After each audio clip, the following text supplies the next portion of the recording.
And now the news in detail. Union Minister of Communications Ashwini Vaishnaw on Tuesday launched Sanchar Saathi portal at Dr. Ambedkar International Centre, New Delhi. The virtual event was organised by Special DG Telecom Department of Telecom Northeast LSA CTO Building, Shillong. With the launch of this portal, now residents from any remote corner of the country can track and even recover their lost or stolen mobile phones, all thanks to the latest initiative by the Department of Telecommunications, Government of India. The government's Sanchar Saathi, an integrated citizen-centric online portal which helps to track lost mobile phones, will be expanding its service across the country. Citizen-centric.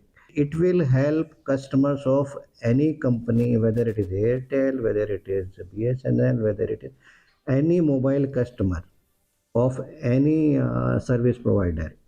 Basically, it is for the mobile subscriber. It is for the citizens, for the benefit of citizens.